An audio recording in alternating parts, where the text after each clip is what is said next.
ایک شخص ہواؤں میں اڑتا ہے، چرخ پہ جھولتا ہے، اور جو اس کی خواہش ہے فوراً پوری ہوتی ہے، عالی نسب محلات میں رہتا ہے، اور دنیا کے اوپر اس کی شہرت کے نقارے بجتے ہیں، اور ہر سہولت، ہر شہرت اور ہر آسودگی اسے میسر ہے، لیکن اس کے سینے میں ایمان کا چراغا نہیں ہے، تو وہ کوڈی کا شخص نہیں ہے۔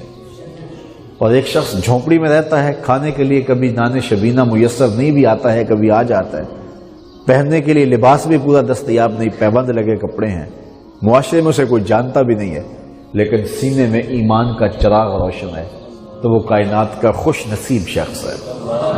حضور نے ارشاد فرمایا کہ میرے دوستوں میں سب سے قابل رشک شخص وہ ہے کہ جس کا سامان دنیا تھوڑا ہے اور نمازوں کا حصہ زیادہ ہے، اور لا یشار الیہ، جب وہ چلتا ہے تو اس کی طرف اشارے بھی نہیں ہوتے، یعنی مشہور بھی نہیں ہے کہ لوگ کہیں یہ فلاں جا رہا ہے، یہ فلاں جا رہا ہے۔ تو ثم نقد بیدہ، پھر حضور نے ایسے چٹکی بجائی، پھر حضور نے فرمایا کہ اس کو موت بھی ایسے ہی آئی، اور پھر فرمایا قلت بواکی ہے، رونے والی بھی تھوڑی ہی تھی، کوئی زیادہ لمبا مسئلہ بھی نہیں تھا۔ حضور فرمایا میرے دوستوں میں اگر کسی نے قابل رشک دوست دیکھنا ہے تو وہ یہ دوست ہے۔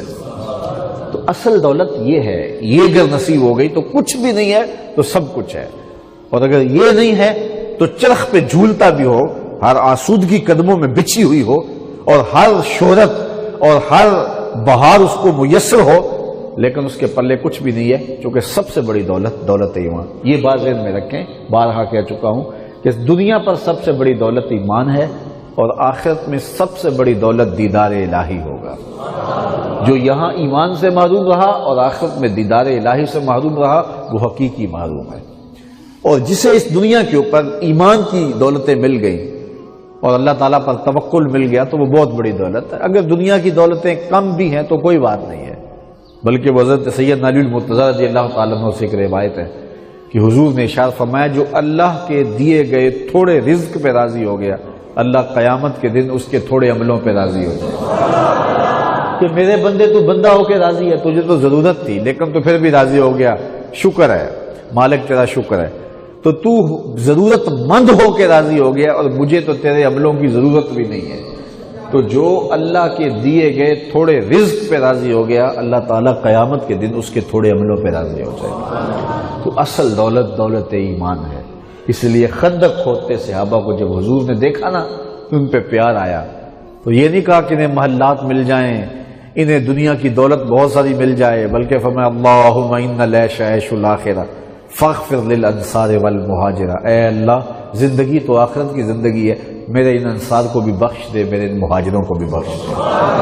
ان کے لیے مانگا تو دین مانگا اور ان کے لیے آخرت مانگی، چونکہ اصل زندگی وہی زندگی ہے۔ بل تؤثرون الحیات الدنیا والآخرۃ خیر وابقی، تم دنیا کی زندگی کو بہتر جانتے ہو، حالانکہ آخرت کی زندگی بہتر بھی ہے اور دائمی بھی ہے۔ تمہاری ترجیح دنیا کا جہان ہے، لیکن حقیقت میں جو زندگی ہے، جو نہ ختم ہونے والی زندگی، دنیا اور آخرت کا اگر مقابلہ کریں تو دنیا کی کوئی حیثیت نہیں بچتی آخرت کے مقابلے میں۔ بلکہ حضور علیہ السلام نے ارشاد فرمایا، مرے ہوئے بکری کے بچے کے قریب سے صحابہ کے ساتھ حضور گزرے تو فرمایا کوئی اس کو 1 درہم میں خریدے گا؟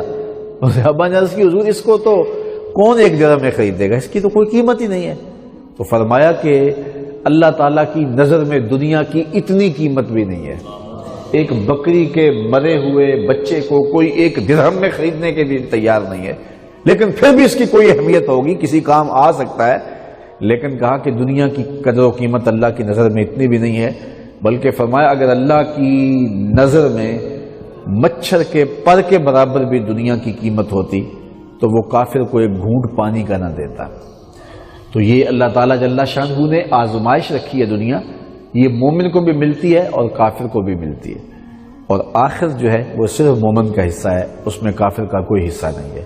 تو اصل زندگی آخرت کی زندگی ہے، لیکن فرض کریں یہ زندگی آسودہ ہے، یہ زندگی ہر طرح کی بہتریوں کی حامل ہے، اس میں ہر وہ میسر ہے جو ہم چاہتے ہیں، لیکن یہ کتنی زندگی ہے؟ 60 سال 50 سال 70 سال یہی زندگی ہے نا، اور اس میں بچپن کے وقت بھی نکالیں، اس میں بڑھاپے کے دھکے بھی نکالیں، اس میں جو سو کے بیماریوں میں دکھوں میں پریشانیوں میں وقت گزارا تو وہ بھی نکالیں، تو کوئی 5 7 10 سال بنتے ہیں جو ہماری زندگی بنتی ہے.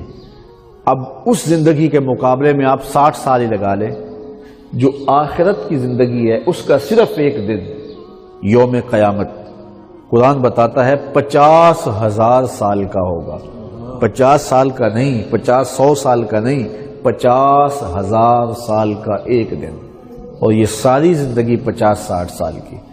ذرا ترازو کے دونوں پلڑوں کے اندر دونوں زندگیوں کو رکھیں، موازنہ کریں تو اس دنیا کی زندگی کی حیثیت کیا رہ جاتی ہے. کھلے میدان کے اندر ریت کا ایک ذرہ پڑا ہوا ہو تو اس کی بھی قیمت زیادہ ہے، لیکن یہ دنیا کی زندگی آخرت کی زندگی کے مقابلے میں اتنی توقیر بھی نہیں رکھتی ہے. لیکن اس کا وزن تب پڑتا ہے جب یہ زندگی اللہ کے لیے، اس کے رسول کے لیے، دین کے لیے گزاری جائے تو پھر آخرت کی ساری زندگی اس دنیا کی زندگی کے بدلے میں نصیب ہوتی ہے. تو پھر یہ زندگی کام کی آ گئی. اس لیے زندگی وہی زندگی ہے جو اللہ اس کے رسول کی یاد میں گزرے اور شریعت بیضاء کے مطابق عمل کرتے ہوئے ہماری زندگی بسر ہو. اس لیے ہمیں یہ مختصر زندگی پورے حزم و احتیاط کے ساتھ، پوری توجہ کے ساتھ گزارنی چاہیے.